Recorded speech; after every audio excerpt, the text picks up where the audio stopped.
Hey everyone, my name is Metro, and today we're going to be counting down the top 10 Hearthstone cards, in my opinion, that you need to get immediately, alright? This is obviously a top 10 for new players, okay? I see a lot of people coming into Hearthstone, right? I love Hearthstone, but this is what I see all the time. People are like, oh, it's impossible to get started, like you only play people who already have good cards and they don't know where to start. You know what I mean? There's no guidance. There's so many cards in the game, and there's only more cards going to come over time. So hopefully with this, I can help you guys out a bit. Now, this is current as of June 15th or whatever, 16th, whatever today is, all right? So this is obviously, if you're watching this, long time in the future is probably going to change. I wouldn't recommend this anymore. But here we go. These are 10 cards that I feel like if you get right now and put in your deck, you will immediately have a better deck than whatever you had in there prior. Like literally, these 10 cards can be a deck. Like you can build around them. So let's get started.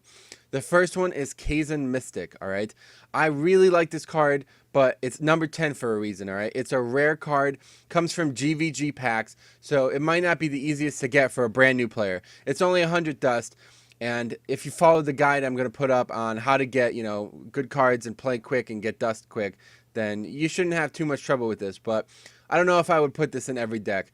This deck counters, in case you can't tell, counters a random secret and takes it for yourself, all right? So this is only good against heroes with secrets, right? So Mage, Paladin, maybe. Nobody plays Paladin secrets. And Hunter. So, and there's a lot of Hunters out there. This is why this is on the list. It's a good body for 4-3 anyway. So even if you're not playing a Hunter or a Mage, you should definitely use the card, like, play it to curve. I would definitely recommend it if you have the dust. All right, next up is Faceless Manipulator. This is number 9 for a reason. It's an epic, all right? It's hard to get, but this is pretty much a substitute for the legendaries. If you ask me, if you have this card early on in your career in Hearthstone, you're going to be doing good things. Because like you just said, right, you just complained about how everybody else has really good cards, but you don't. So I would definitely recommend getting one of these, all right? Same with Kazan Mystic as well. You don't really need two, but definitely only one of these, all right? You don't ever need two of these unless you're playing something super specific with it. But 400 dust basic pack. So this is going to be probably the hardest card on this list to get for you guys. But if you do have it, and somebody drops that, that turn 8 Ragnaros on an open board, well, then you could Faceless Manipulator their Ragnaros, and your Ragnaros could kill their Ragnaros. How great is that? It's the sweetest thing to have happen with a Faceless Manipulator. Next up is number 8, Azure Drake, all right? I really like Azure Drake. It used to be a staple, like, a year ago, literally every single deck, no matter what you were playing, even aggro, would have this card in it. It's kind of fallen out of favor, probably just because there's a better 5-drops out there now. But I definitely still like it, and if you're new, I would definitely recommend getting it. It's a really, really solid card. It comes from basic packs, so you might get it anyway, but it's only 100 dust. A blue card, not that difficult to craft, but I understand it may be early. It's definitely worth your time. The spell damage is useful for a lot of decks, especially playing like a deck like Paladin, where that extra spell damage could be the reason your Consecrate wipes the board. And Battle Cry, draw a card. That is the reason most people play it. 4/4 for 5. Decent body, and draw a card. Cycling is very, very important in this game, so I definitely recommend Azure Drake. All right, now here's the final card that I think is probably going to be the hardest for you guys to get, but definitely, definitely more worth it than Faceless Manipulator, okay? Big Game Hunter. Basic pack, 400 dust, all right? Anytime you put this guy down, he's going to kill a 7 attack minion. Be cautious, though. If you have a 7 attack minion and they don't, you cannot actually play this card without killing your 7 attack minion. A lot of people don't know that. It's not like you have to. Like, you won't automatically choose it, but you won't actually be able to play the card. It's not a bad 3-drop either if you know you're playing aggro. 4 health could really trade up well, and since it's only 3 mana, this is a very, very good card. This is another reason you want to play this card, right? Because your guys are complaining that you don't have good cards. Well, this is going to counter their good cards, and you can even put 2 of these in. I see a lot of people run 2 BGHs, but I think there's better class removal. Don't forget, these are just neutral cards, so depending on what class, I think there's better class removal than 2 BGHs, but 1 for sure, especially for new players. Next up is Zombie Chow, right? Now, these are cards that you should be able to get easily, but yeah, they're coming in a different way here. All right, so Zombie Chow is going to come from the Naxxramas expansion. You have to defeat Gluth in order to get it. I would definitely recommend anybody who just started playing the game immediately buy the Naxxramas expansion. It's pretty cheap. I think it's only like $20 some, and yeah, that's good value considering the game is entirely free. I would definitely recommend $20. There's a lot of really good cards in the Naxxramas, and this is one of them. All right, Zombie Chow is a 1-drop that is a 2/3 body, unheard of, but he has a pretty bad death rattle for you, especially. Restore 5 health to the enemy hero. So this basically negates his use as aggro. You don't ever want to use him as aggro, but he is a very, very, very good 1-drop because he can trade up well against aggro. And he's actually really synergistic with Priest. If you have Akanai Soul Priest, you could actually kill this card off, and 5 damage will be done to the enemy hero instead. So you put Akanai Soul Priest, 2 of these down, circle, you've just done 10 damage. You know what I mean? That's a big play. But anyway, I think he's pretty difficult to use properly. You're going to have to get used to it. If you get him turn 1, you play him. That's the easy part. But then you have to realize, when should I play him late game? Like you draw him like turn 8 or something like that. Should I put him down next to Dr. Boom or something like that? You probably can, because they're always going to try to take care of your big threats. If they do take care of Zombie Chow, 5 health, and you got Dr. Boom on the board, that's a net gain. You know what I mean? They wasted removal or doing something on a card that really couldn't matter. You know what I mean? So you'll have to learn how to play that well, but it's definitely one of the best. I mean, in my opinion, it is the best 1-drop in the game. All right. Then number 5, we have Acolyte of Pain. All right. This is another one of those cards that are very easy to get, but I think it's very difficult to use properly. This is basic pack, 40 dust. Any common is very easy to get. You'll probably get it without even needing to craft it if you're going to buy packs. But if you really want them quick, 40 dust is definitely a good investment. In my opinion, this is probably one of my favorite cards in the game, especially because I play a lot of Warrior. Anytime this minion takes damage, you can draw a card. This isn't a card to put in every deck. If you don't have a way to deal 1 damage, this is probably a pretty bad gamble to put in your deck. But it still can be incredible value. You're always going to get a card out of this, unless you get Silence or something like that. Or I guess a Priest kills it with Shadow Word Pain. But yeah, you're almost always going to get a card out of it. So it's a pretty good card just for that reason alone.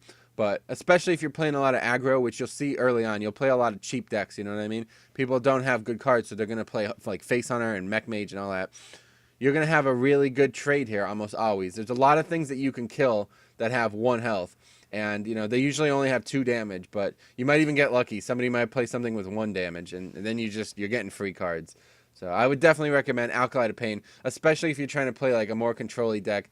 You're playing a mage or warrior, stuff like that. That can deal 1 damage easily. Now, next up, all right, Kel'thuzad, number 4. This is a legendary, but it's only from Naxxramas. So like I said, you definitely want to just buy Naxxramas. If you've just started the game, just buy Naxxramas. I don't care what the cost is. Even if it's $40, it's worth it. You're going to have a lot more fun with these cards. And this is definitely one of the best legendaries in the game, even considering the ones that actually cost, dust and stuff to craft. You just get this from beating every boss in Nax. And don't forget, it's only the normal mode. You don't actually have to beat any heroic modes. At the end of this turn, he's going to resummon every friendly minion. This has insane synergy with some cards, like Sylvanas, all right? Sylvanas is a legendary we're going to talk about in another top 10, but yeah, this card is really, really good. Just the fact that he's a 6/8 is good enough, honestly. An 8 cost 6/8 is solid. But the fact that you could trade up and then get the cards back. So, for example, if you have, say, like Sludge Belch or something like that, something that has a battle cry, or a death rattle, it's gonna get used when it dies, and then it's gonna get resummoned. At this point, the game is pretty much over. Honestly, if you get Kel'Thuzad down on the board against certain classes, you've won the game. So I would definitely recommend getting Kel'Thuzad as quickly as possible. Next up is Antique Healbot. This guy's higher than Kel'Thuzad because he's easier to get. You do have to do a lot of work to get Kel'Thuzad, but Antique Healbot is pretty important as well. He's just GVG and 40 dust. You can craft this pretty much immediately, and he is such high value, it's unreal. Having an 8 health buffer is really, really, really strong in this game, especially since how many people play face and stuff now. I would definitely recommend this card for pretty much every deck, unless you're going pure aggro. Just getting that 5 turn, that turn 5, 8 health can be the reason you win the game. A lot of the times I play it and face hunters just leave. They just quit, Emperor Thursan is number 2, all right? And he's number 2 for a very specific reason, because of what number 1 is. This is probably the best card in the game, in my opinion, right now. Especially if you're playing like a larger deck. If you're playing a lot of control, then this is easily your best card. There's no reason that this card should ever be omitted from any deck that isn't like an aggro or maybe like a quick mid-range deck. But any card that has multiple 6+ drops, this is one of the best cards in the game. And as you can see, at the end of your turn, he reduces the cost of all the cards in your hand. And like I said, I mean, it's a 5-body as well, so people are going to either burn removal on it or not be able to kill it. It's just unreal how good this card can be. You can swing such incredible plays out of this card if he can last like 2 or 3 turns. So say previous turn you played like Sludge Belcher, or you've already developed board. You just put him down and they can't kill him. You pretty much just won the game. You know what I mean? That turn 8 Ysera, probably the end of the game. Including, if you don't actually have that card anyway. But yeah, so this is a really, really good card. It literally makes every other card in your deck better. So I can't see why anybody would dispute that this is probably the best legendary out right now. Well, maybe second best. But anyway, Sludge Belcher is number 1, all right? This is the most impactful card you can get as a new player. And he's number 1 because you're a new player and you need this card. Just get him from Loatheb in the play wing. Once again, Naxxramas. So very, very, very, very easy to get, all right? He is just, I can't say it enough, he clogs the board up so heavily. If you play this against anybody who is not trying to trade, they lose. They cannot deal with it easily. They have to kill 2 taunt creatures. It just derails their plans. And I literally, I would put him in every single deck. You might as well just put... When you're crafting a new deck, unless you're going straight aggro, even if you are going straight aggro to counter other aggro, just put this guy in first. 2 of these, get 2 of these, and put him in first, all right? So that's it. If you have any questions about the 10 cards I've recommended, let me know. If you feel I omitted one that you really like, just let me know. I feel like these 10 cards can literally go in any deck and immediately impact the field. Unfortunately, I'm going to go back to Thaurissan really quick because I just want to discuss this. Blackrock Depths as an expansion is really bad for new players. It's a really cool concept. There's a lot of really cool synergistic cards, but even if you have all the cards in Blackrock Depths and don't have any of the cards in Nax, you've wasted your time. Like they don't play well together. You have to know how to play the game. Let's put it that way. So yeah, I would definitely recommend getting Blackrock Depths because of Thaurissan. He is easily one of the best cards in the game, but every other card in Blackrock Depths is probably not going to be worth your time early. But yeah, if you can get both of the expansions, then you'll be off to a good start. So thanks for watching. We'll see you guys next time.